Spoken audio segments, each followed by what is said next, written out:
Welcome to the Old Fashioned Dad podcast. This week we have a solo episode. I recorded this when I was on vacation with my in-laws this summer of 2021 in Virginia. We sit down and talk to my father-in-law, Walter Shepard, who is a lay pastor and volunteer at his church and has been doing marriage counseling there for over 20 years with his wife, Janice.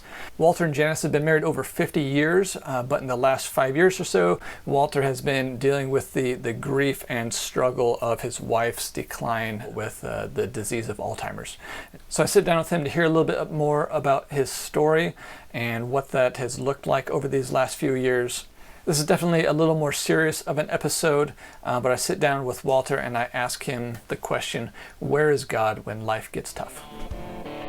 We are the Old Fashioned Dad podcast, seeking to love dads and men through the person and work of Jesus Christ, while entering into tough conversations on marriage, mental health, sex, and parenting, all while sipping good whiskey. So today, I thought we could take a conversation. We could go a lot of different directions. You know, Sure. We could talk about marriage counseling because you've been doing a ministry like that at your church for what, like 20 years now? Yep. Yeah. Absolutely. We could talk about being an elder because you've been doing that for some time. Right. Being a dad, obviously, we're a dad podcast. One thing I thought that you'd be uniquely qualified to talk about. I was kind of thinking for a title for this, something along the lines of, where is God when life gets hard? And I was thinking about that because for a number of years you've been, your wife, my wife's mom has had Alzheimer's, and you've really been an inspiration to me just watching you love her through that. I've looked up to you for some time since I've known you, the 15 years. Jane and I've been married, and I've just really appreciated how you deal with finances and tithing and relationships, and being a dad in this season. To obviously adult children, and just kind of seeing how they're thriving and all the work that you and Janice put into that. It's really particularly inspiring. Janice. Yeah. So I don't know if you can share with us a little bit. I mean, I'd imagine it's got to be incredibly difficult. Your wife you guys just celebrated your 50-year anniversary last year, right? 51. Yeah. Just went through 51. Yeah. So I mean, knowing that she's, getting Alzheimer's to now fully dependent, on your care and stuff. I mean, what does that journey look like? I'd imagine it ebbs and flows with your emotions and whatnot. I mean, how do you deal with that? Where's God when something like that happens? We at our church we have a program called Grief Share, and they asked me to speak there not long ago, and not that I've lost a loved one to a disease or a car accident or something like that, but they wanted to know what prolonged grieving looks like, and could that be would that be different somehow? Would that be more of a challenge? And so when you first asked me, that's what I was thinking about as much as anything, is how do we deal with grief? And grieving is something the Bible actually commands us to do, that we are to grieve. Sure. We are to grieve, and obviously as Christians, not to grieve as someone who has no hope, but to grieve effectively.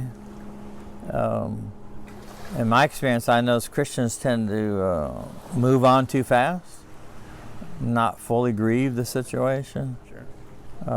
Non-Christians tend to keep on grieving and still grieving and never finish grieving. I mean, that's not true for everybody, obviously, but it's just a tendency that I see happening. Sure.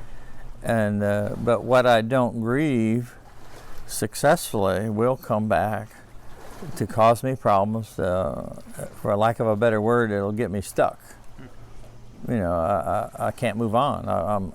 I'm thinking I'm moving on, but I'm really still going around the same cul-de-sac over and over again.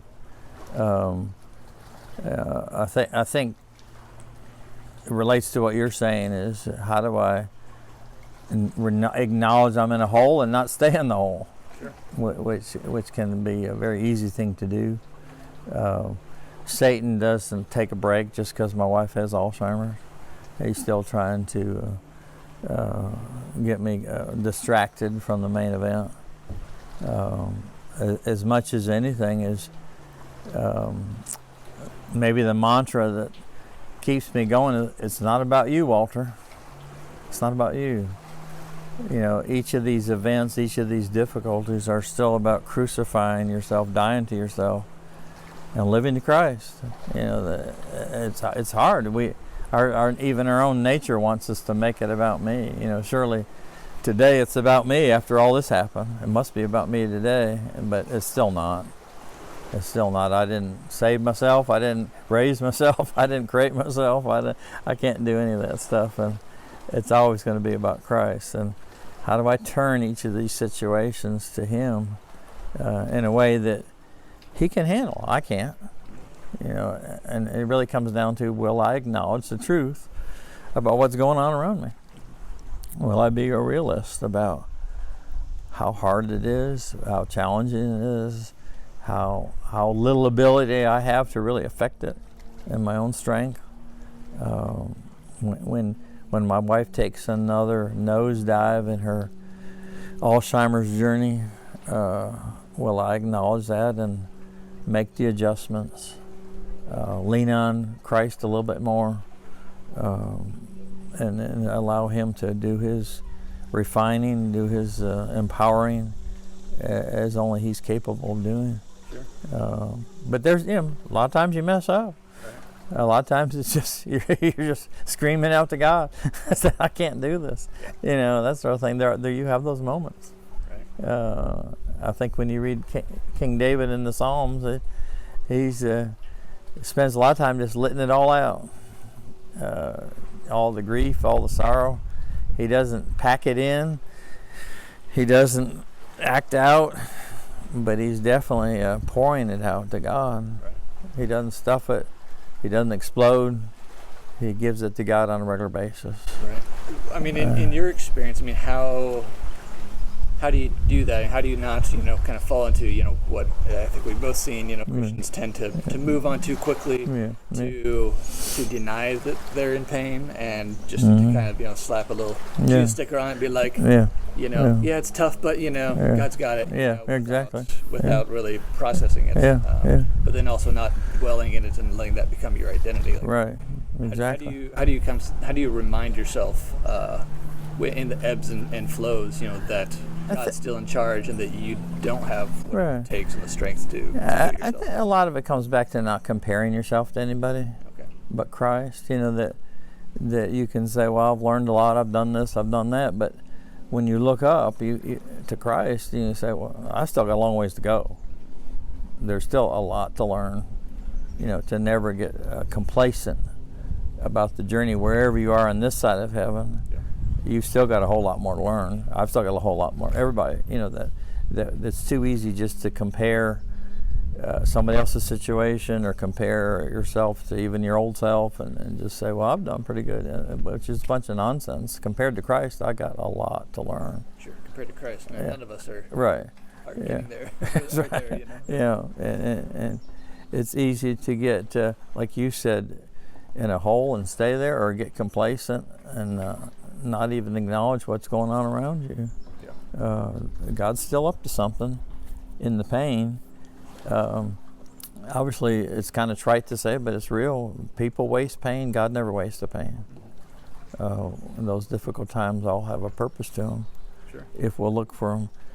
An old way to say it is, when you were in school, they give you lessons, and then they give you a test to see if you learn the lessons. Whereas God has the total opposite approach. He gives you a test, and then He said, now will you learn some lessons? And a lot of people go through the test and never learn anything, which obviously is a waste of time. Sure. I mean, obviously, we none of us know, you know, why. I mean, other than the obvious, you know, sin in this Right. world, but none of us know why, things Right. happen, why people get sick, Yeah. Alzheimer's. Yeah. So, you could spin your wheels all day long trying to figure out, the why. Yeah.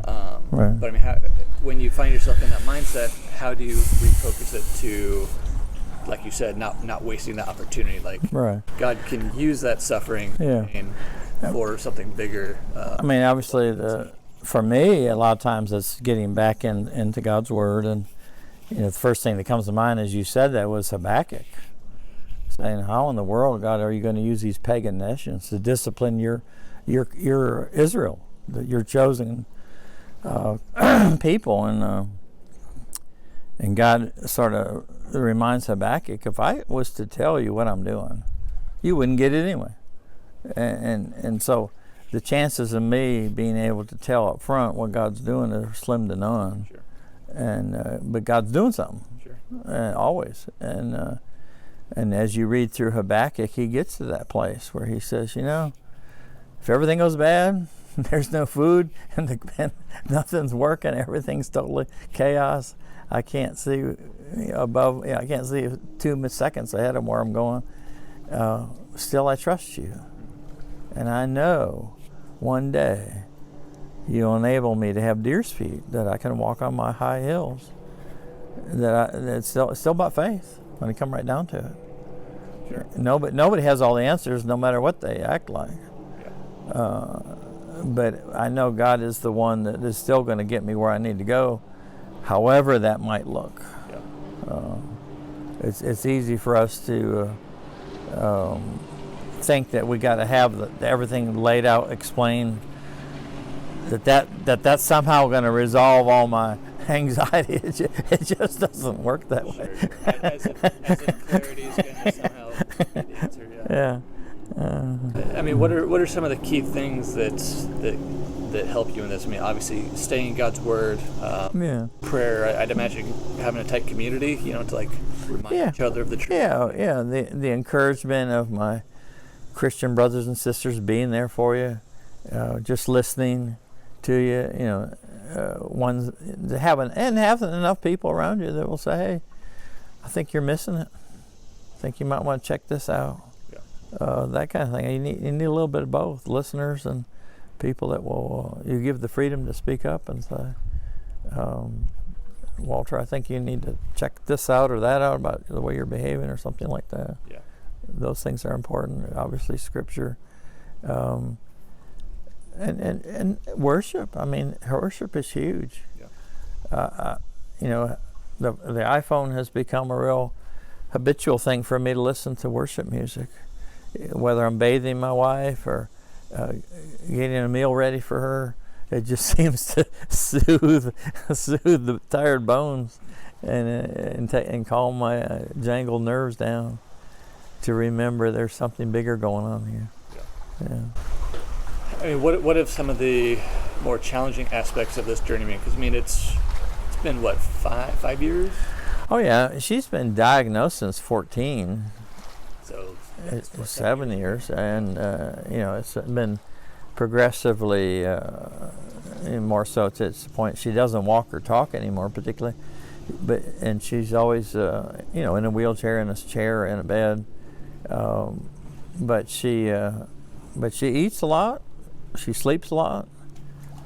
Fortunately, she's one that smiles still. Yeah, she's still got a good which is a real gift from God, in my opinion. Yeah. I don't hear that all the time. But just the nuts and bolts of doing all that stuff, keeping it going. I think having some good help. We've been able to have God's provided a couple good caregivers that each work part-time. It's been a real godsend. Sure. Yeah. I mean, specifically, we're kind of talking about like long-term, struggles. I mean, have there been, if any of our listeners, have gone or are going to go through something like this, in your experience, has there been something that's like a telltale sign of like you're going down a bad path and you need some intervention? Or Oh yeah. I mean, obviously, the two things that you have to keep an eye on is your anxiety levels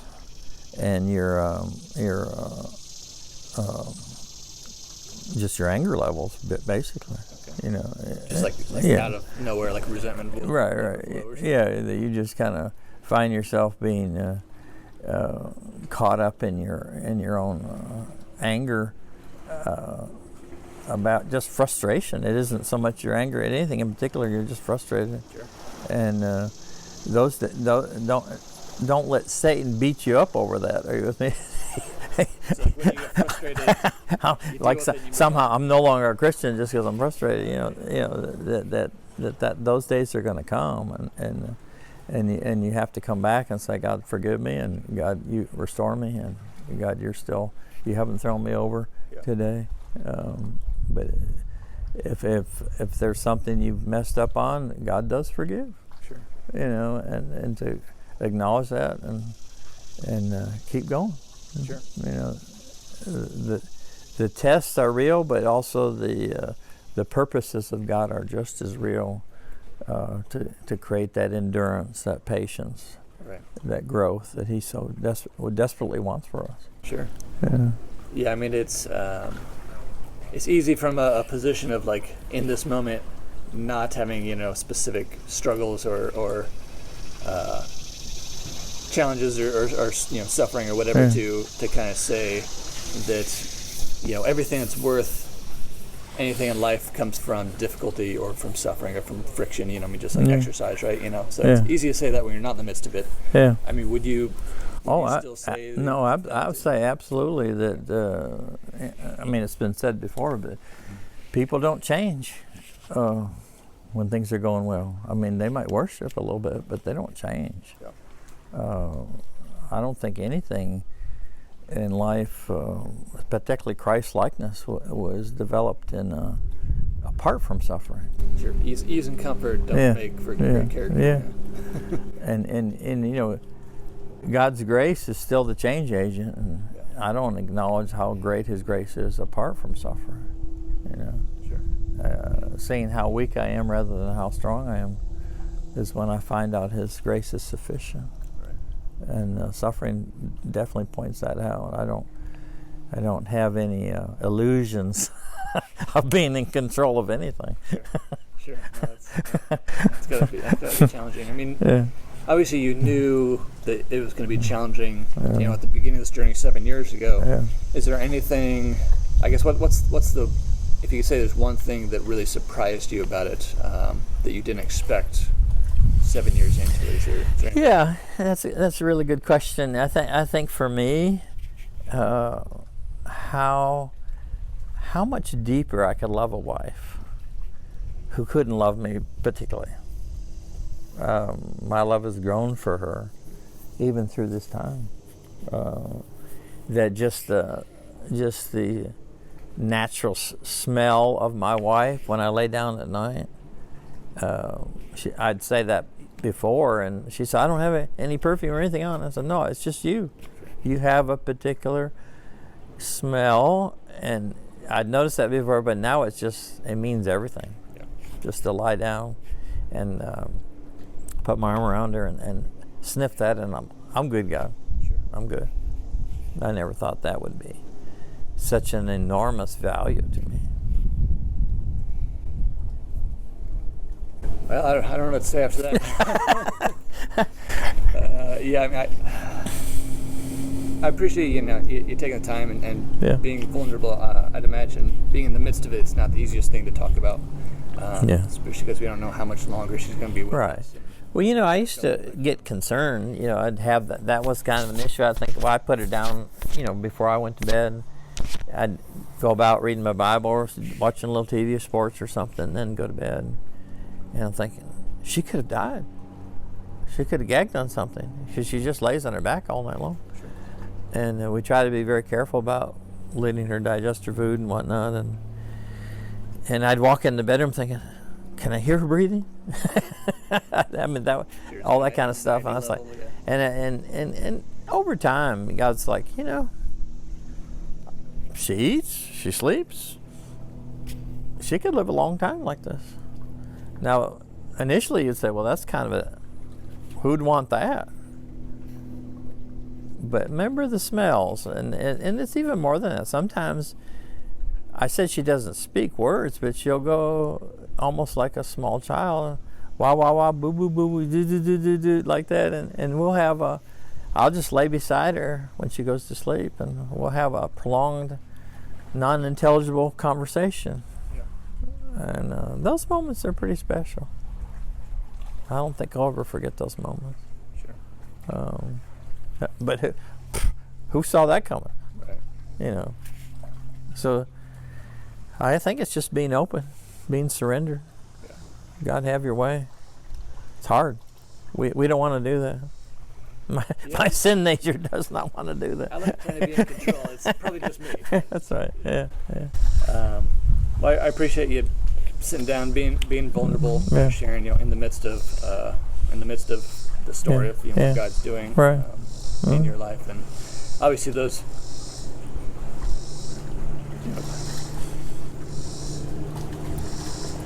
Those around you who you see them, that see what God's doing. Yeah. Just through your faithfulness and dependence on Him. Thank you, man. Thank you. So I don't know if you have anything else you want to share, but no, that's thank you for the opportunity to share my heart with you, man. Sure. I appreciate it. So, thanks, Walter. Thank you. Yeah, bye-bye.